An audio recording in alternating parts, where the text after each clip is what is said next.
Hello, hello, it's Daniela Cambone. Welcome back to the Daniela Cambone Show here on ITM Trading. I can't believe it. September is already around the corner, and it's such an important time to reset, recalculate, figure out where we're headed. So who do I have to bring back?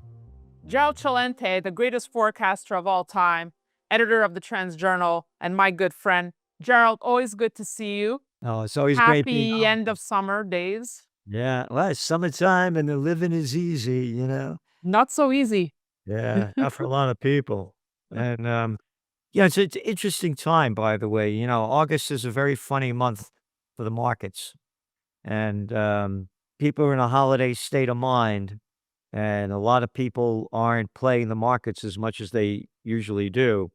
So you have a few playing it; they could push it in either direction they want, and you may start seeing that to happen. And one of our trends that people should watch out for, that's just becoming the news now. Go back to the Trends Journal, January 28th. We warned of a dot-com bust. And now that guy Altman came out on Monday warning that China should not be underestimated because they may be the leaders in AI, which we had said back in January that was going to happen. You did. So And if, yeah, trends are born, they grow, they mature, reach old age, and die. AI was just born in 2022 for the general public. It's an infant. You don't invest all your dough in the first technology or industrial companies that are inventing something. And that's what happened with AI. And now, again, when DeepSeek hit back in January, what happened to NVIDIA's stock? What did it go down? 17%? They lost yeah. $600 billion in one day. And now look at NVIDIA's stock the last couple of days. And the other high-tech stocks are the, quote, Magnificent Seven. Again, going back to August, you have less players playing the market. So those that want to control a lot of things could do a lot of money to control something to bring it up or bring it down. But this is very serious about the AI. Again, in tracking trends, again, as I said, trends are born, they grow, they mature, reach old age, and die. AI is an infant, and you make connections between different fields. Let's go back to 25 years ago. Just before China got into the World Trade Organization, 10% of Chinese 18-year-olds went to college. 10%. There are 20 million 18-year-olds, by the way. Now, nearly 70% are going to college. America has 4 million 18-year-olds. You go to college, what are they into? Young people are totally AI high-tech addicted. This is their future, and the Chinese government's doing everything they can to put the money into leading the AI race. So anyway, watch out for dot-com bust. And again, we had forecast, it's in your Trends Journal back in, when it was a quarterly, the fall of 1999, dot-com this. We said it would bust by the second quarter of 2000. So when the markets crash, gold prices are going to skyrocket. And as of Friday, what was gold was up like $25 an ounce again. And it's been trading in that $3,330 range for months. So it's very solid. And something like this is going to skyrocket it. Let me ask you this, because there's so many topics I want to cover with you today, but now that you brought up AI, let's play out this scenario. China's leading the race, winning the AI race, right? And I know we've spoken so much about how we create enemies and this and that. What are the concerns for you if China beats the US in this race?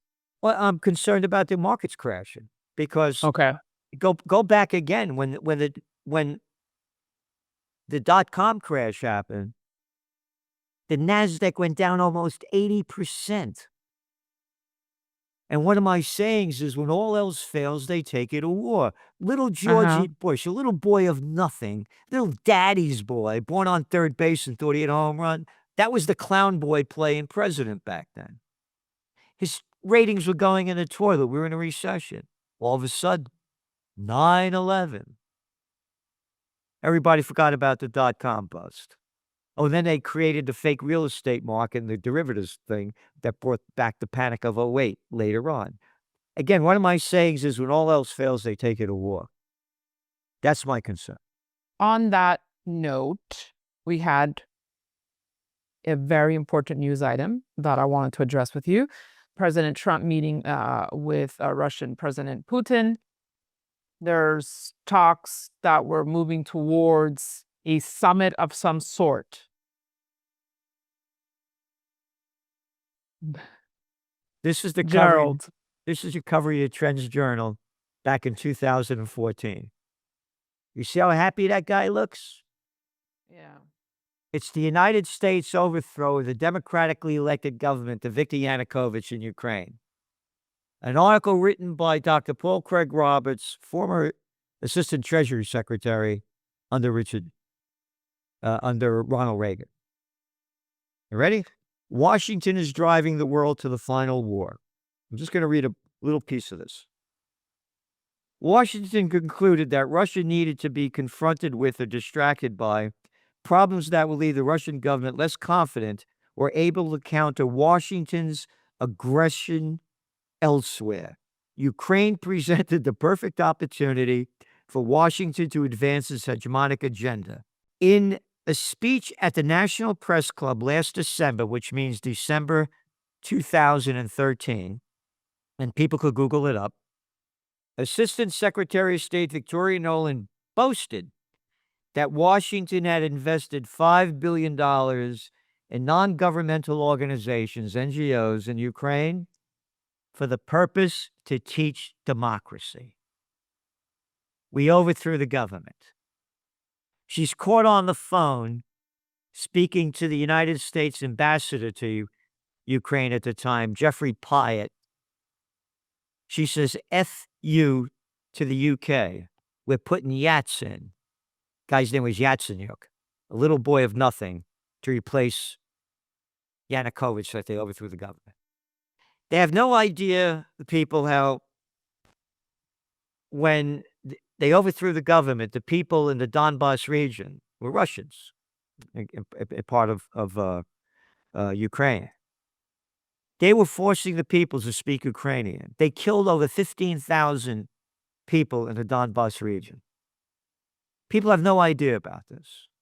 There's an article that we wrote, again, how the propaganda is being sold.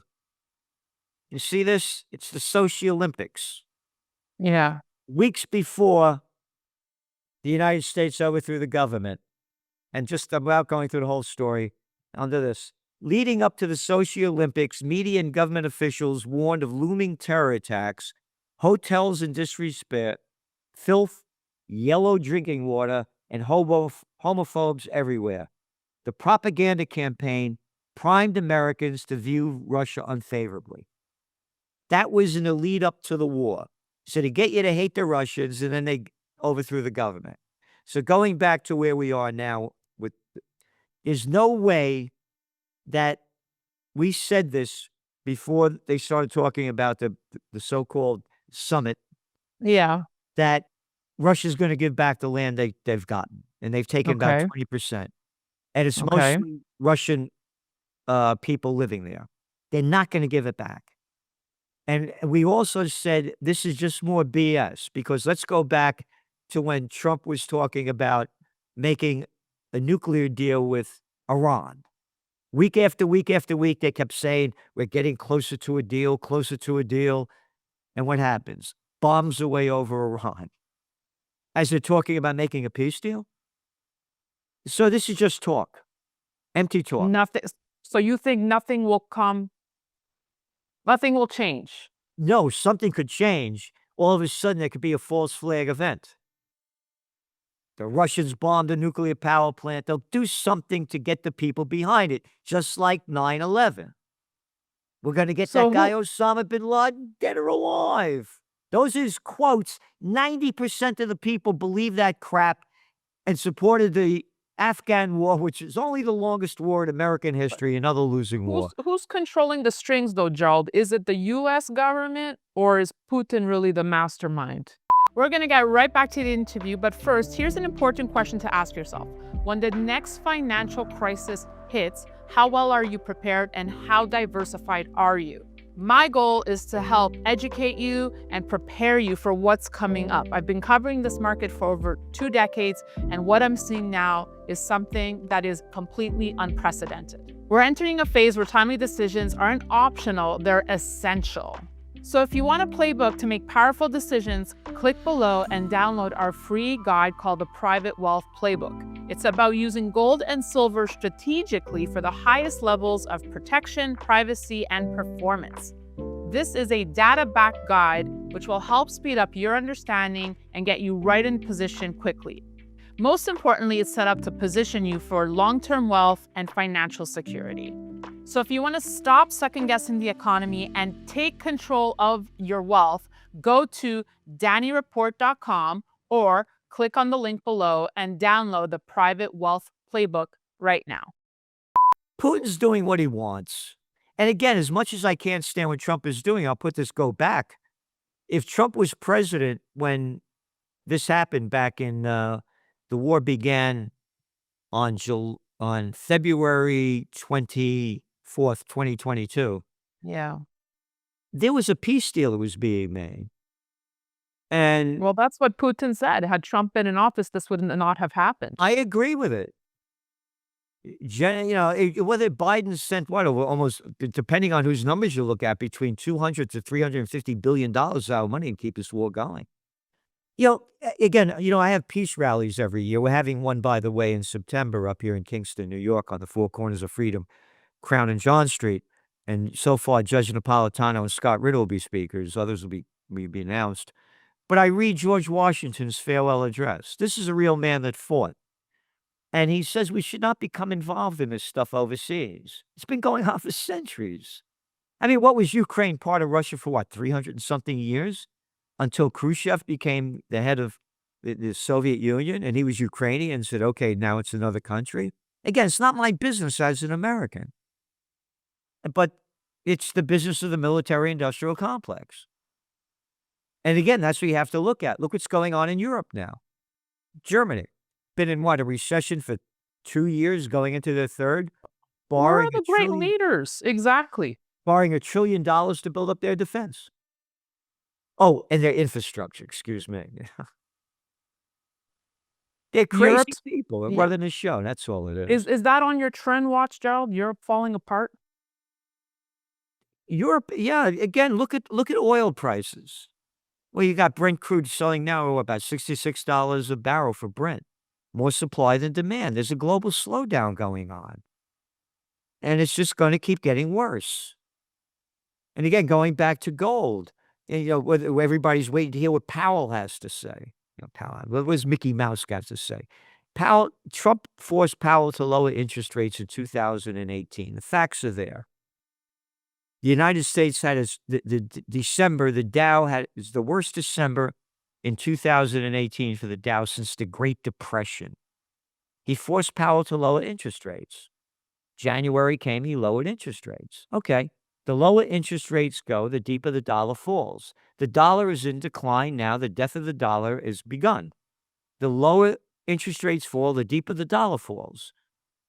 The deeper the dollar falls, the higher gold prices go. Gold is dollar-based, so it's cheaper for other countries, people in other countries and governments to buy more gold. So that's where we see it going. Interest rates are going to go down. The economy is going to go down. The lower the economy falls, the lower interest rates will go. And the lower interest rates go, by the way, the more inflation goes up. So it's going to be positive for gold.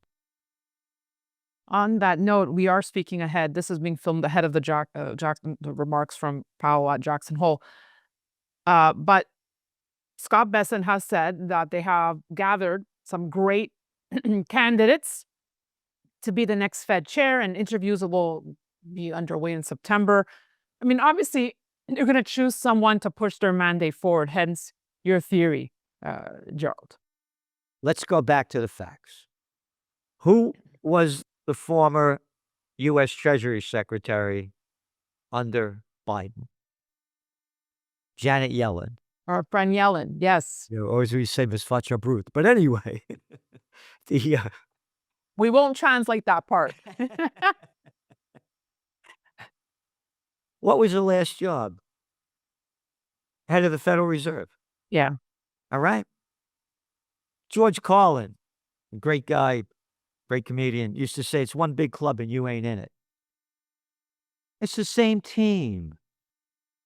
The last Fed head was our Treasury Secretary. They're controlling the show. The government's controlling. The Fed's just part of the game. The government's in total control of it. And again, they're going to put the person in that Trump tells them what to do. And they're going to do it. And it's not look Christine Lagarde at the IMF. Then we had Mario Draghi, who had then for a stint become prime minister of Italy. So this is the path they're all on, Gerald. That's it. I call it a crime syndicate, by the way, just to make it clear. That's all it is. All they're interested in themselves and their power. Yeah, like you said, I from the IMF to the ECB. I mean, what was making this crap up? Really, like I said, Draghi, one after another.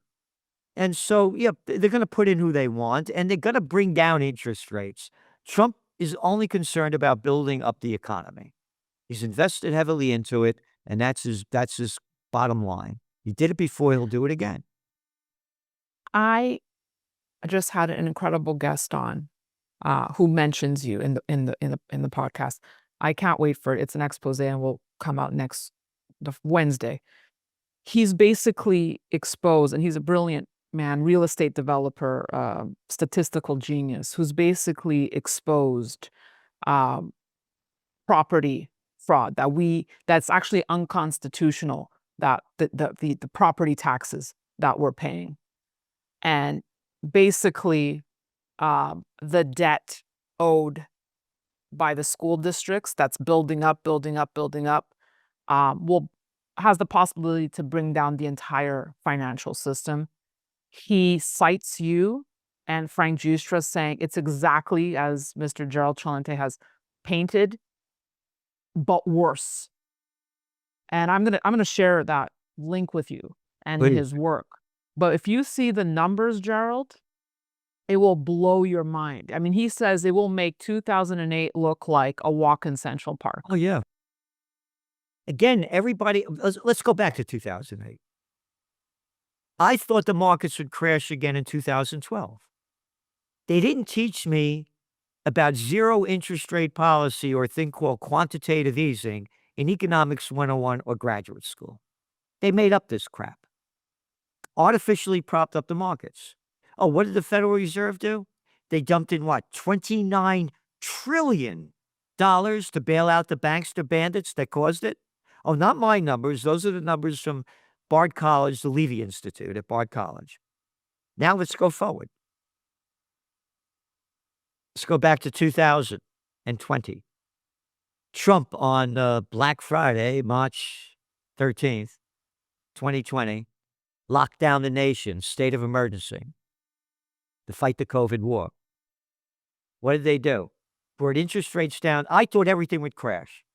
They brought interest rates down to zero and pumped in trillions of dollars, and Biden administration followed with it.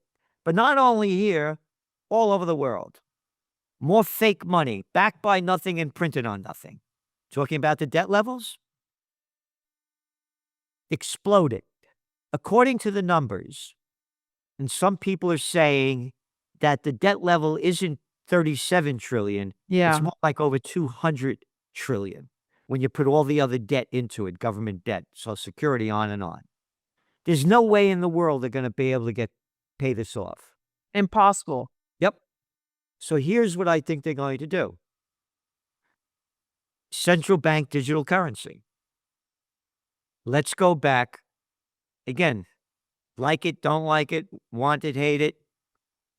Let's go back to Trump back in 2020, 2021, making fun of Bitcoin, how it's destroying the dollar. This is garbage, blah, blah, blah, blah. Yeah.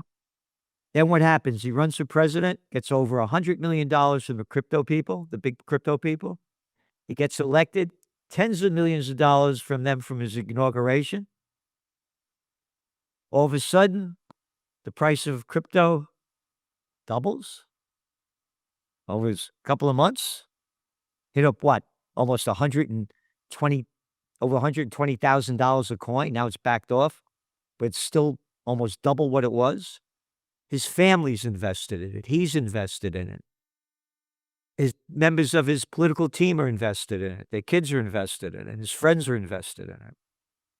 I believe they're going to come out with a central bank digital currency. We're getting rid of that dirty cash and we're going to digital trash. Let's take a look at China. Nobody's using credit cards or paper money anymore. Everything's digitized. They're going to come out with another currency to do away with the dollar. That's my belief. They're going to invent something new. Absolutely makes sense, Gerald. Final point I wanted to bring up with you. I couldn't wait to speak with you. I was like, I never got Gerald's thoughts on what's happening in New York City. And by the way, if I can just toot my own horn a little second here. When I was in San Francisco, I don't know, I was doing a lot of shows there over 12 years ago. And I said, this city is in complete demise. We will see the end of San Francisco. This is the trajectory I now see New York City on. As you know, there's a mayoral race heating up. Gerald, as a real New Yorker, born and raised in the Bronx, your thoughts on someone who's come out of left field here, Mamdani. Do you like the guy? By the way, I'm a political atheist. I don't like any of these cats. Again, he's 33 years old. When I was 30, I just started to grow up at 32 years old. I used to be the assistant to the Secretary of the New York State Senate. I was a chief government affairs specialist for the chemical industry. At 28 years old, I was staying at the Willard Hotel in D.C. and putting my meetings on at the Hay Adams, which is right across from the White House. I was killing environmental legislation at the height of the environmental movement. All I wanted to do was make money and, have a good time. Now, I started to grow up. As a matter of fact, in my book, this one over here, Trend Tracking, it's a lot better than Megatrends, Time Magazine. I write about the late 1970s, the Iranian conflict was breaking out. And they taught us to hate Iran without knowing how the United States and England overthrew the democratically elected government of Mossadegh. But no. Anyway, that's when I started to learn. It's a learning process. The cat's only 33 years old. He doesn't know much about anything. Why is he winning? Because the people are disgusted with the mainstream. Very important. Again, I used to run political campaigns. I designed and instructed a course called American Politics and Campaign Technology, how to run political campaigns, and I taught it at St. John's University. I used to work on major political campaigns in Westchester County. That's where I began my career. A very important element. He's getting young people. Social media. Cuomo spent $17 million in advertisements and lost the primary. He advertising on the mainstream media. It's a different time. Could he win? Yes. The polls are showing. I was looking for the numbers here. Okay. A Siena Institute poll shows Mamdani with a 44% support among registered voters compared to 25% for Cuomo, running as an independent, 12% for Curtis Sewa, and 7% for Adams. So the poll's showing that at this point he's going to win. And again, he doesn't really have any solutions. It's just going to cost more money. What, free bus trip for everybody? Government-run groceries. I mean, we're talking extreme left ideas, Gerald. It's extreme stupidity. Again, but it's showing you the problems of the people. And again, you've been in New York a long time, Yeah, too long. and you see it declining. But again, Major. what no one's talking about, think of how bad it got after when they locked down the city. Changed everything. Changed everything. How many for rent signs do you see around? Tons. And now my favorite, the only neighborhood joint I like, also closing down. Just found out. This COVID war, the destruction is incalculable. Incalculable, and no one talks about it. And that little arrogant boy, Andy Cuomo, I know your favorite. yeah, locked down this place after that little piece of scum out there in California talking about how you left your heart in San Francisco, the place has gone down to crap. Gavin Newsom, another little member of the club boy, a little boy of nothing that comes from everything. As he locks down the whole joint, what is he up in that place up in Napa Valley? What's the name of the French Laundry? Where it's like $400 a plate. As he's locked down everybody, they're partying and having a good time. Yeah, that's who these people are. The people can't stand Cuomo, another spoiled daddy's boy. A little boy of nothing with a bad attitude. And Sliwa's a nice guy, but he ain't gonna go anywhere. He's not going to win. I'm telling you, this is going to be the final nail in the coffin for the city. You got I'm it. telling you, Gerald. I agree with you. And by the way, I have the homeless solution. We printed this out, sent it to all the media. They totally ignore it. Where are the homeless? And they're putting them in the hotels. They're pulling them in shelters, all in their buddies' places. All of these scum that give the politicians all this money called campaign contributions, which are actually bribes and payoffs. You're putting the people in these crummy, crappy places. Billions of dollars it's costing us. I got an idea. Once upon a time, there was a movie called Boys Town. They took these poor kids, these orphans, and they put them out like in Idaho or Iowa someplace on farms, and they taught them skills. Upstate New York, where I am, there used to be a place called the Borscht Belt. Grossinger's, Brown's, all these beautiful hotels that went bust when the jet set started to happen. You have this beautiful country. Build homeless towns. Rather than spending billions every year, we'll spend $1 billion to build a beautiful, not even, to build a beautiful homeless town. Bring the homeless up to the country. Give them skills. Put them to work. Plumbing, carpenter, sewing, whatever. Give them skills, put them to work, and bring them in the country. Get them out of the city. They're in crummy little rooms, and then they go out into the street. They got nowhere to go, hanging out, they're out of their minds. Get them out of the city. Let's create homeless towns. Why don't they want to do that? Because why do you think? They don't know. Look, I used to be on the show with Sliwa. He doesn't have me on anymore. I can't, he invites me. Anyway, nobody listens. Again, we publish this stuff, we put it out as a top trend. Not one person in the media would cover it. No. Because it's too outside the box. And no one wants to think outside the box anymore, Gerald. It's radical. So it's like, oh, let's just keep doing what we're doing. So now you're just having people injecting themselves with heroin on the streets. Again, I was in the system. The bureaucrats are the lowest pieces of junk you got out there. They're people that can't get a job in the real world and suck into the political system and so become the true. most arrogant. I was there.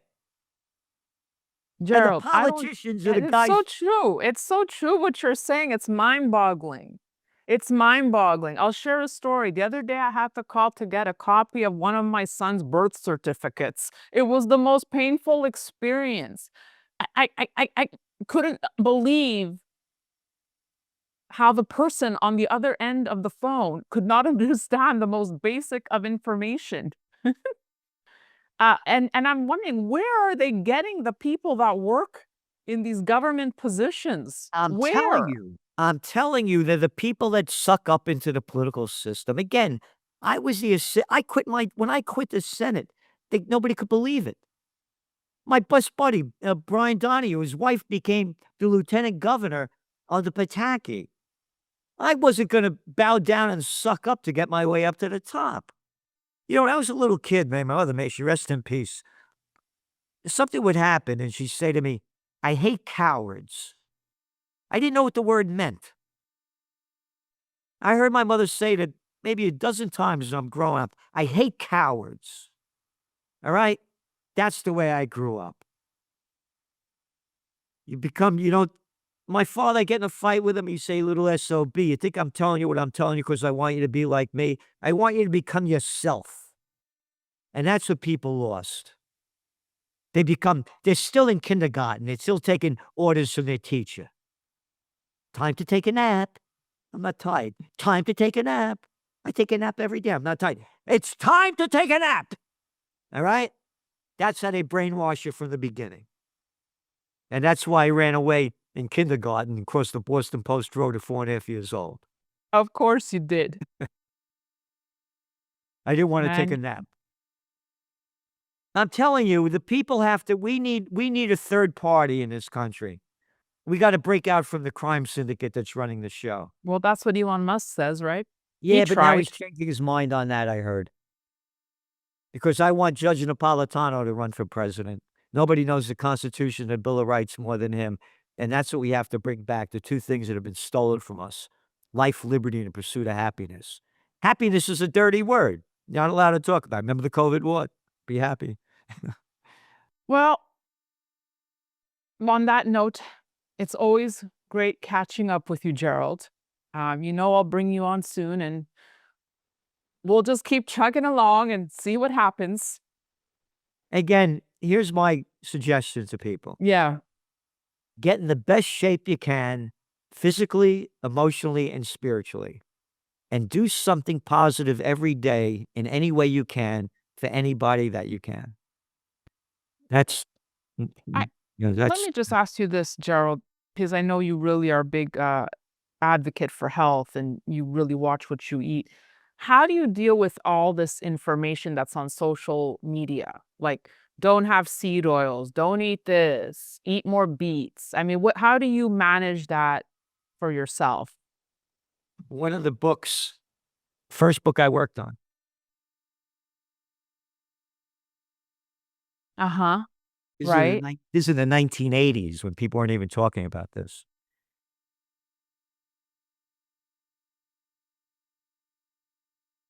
Some of the people to look to for information that I follow.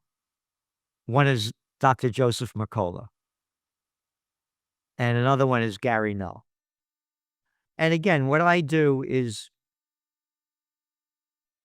I take different vitamins and supplements every day, and I watch what I eat. I only go out rarely do I go out to restaurants to eat. If I have a nice date, I go out to a restaurant, but I'd rather cook, and I grow a lot of my own things over here, Yeah. and I only buy organic. And, I try to eat what's in season. So, like, when I buy organic and I look at the package, if it's peppers and it came from Holland, I don't want it. How long did it take to get here? Okay. I only buy products organic that are made in the United States. I don't buy them from other countries. And I try to eat what's in season, and again, I eat things that I know are like oatmeal, it's a good But thing to you eat pasta? Do you eat meat? Now, I don't eat that much meat anymore, but I do eat meat every now and then, and I eat pasta, sure. I love pasta. I mean, I don't- What kind of question is that? and anyway, yeah, no, I make it, yeah, but I don't eat a lot of it. That's what I'm trying to say, and I Yeah. work out every day. That's the other thing. Yes. Yeah. Yeah. I just wanted to ask you that. Yeah. Well, thank you so much for joining me. I love speaking with you, Oh, and I we'll love see you being on real with soon. I'm honored to be on with you. I love what all you do over the years, all the great things you've done, and the great people that you have on. It's terrific. So thank you so much for giving the Thank people you. all the information that they're not getting anywhere else. Thank you. And again, I can't wait for you to watch this Wednesday episode Okay. with Mitch Bexler. You're gonna love it. You're absolutely gonna love it. Um, and again, we spoke about gold, and I always invite people to reach out to my colleagues at ITM Trading to book that free strategy session. Gerald owns a lot of gold. He loves it. He knows what he's doing, and you should jump on that train as well. So reach out to my friends at ITM Trading. Tell them I sent you. They'll take great care of you. The link is below in the description. And get Gerald's work, Trends Yeah, Journal. Oh, Trends Journal. Yeah, it's only $2.59 a week, and it's over like about 200 pages. But anyway, talking about gold, when the Iranian conflict broke out, that's when I first bought gold at $163 an ounce. As people learned to hate Iran, I said, I bet oil and gold prices would go up. And I started And here playing the we are. futures markets, yeah. And we're in that kind of situation again. And again, the trendsjournal.com, you look at the comments on YouTube and, there's no magazine like it. We're giving the people everything we can, from high-tech science, technocracy, to geopolitics, economics, health, and on and on. Yep. And it's cheaper than a cup of coffee. Yeah. 37 cents a day. What an incredible investment. Thank you. So I urge everyone to get Trends Journal and subscribe to our YouTube channel. This just helps support us all in getting this content out to you all. We will see you soon. Thanks for watching.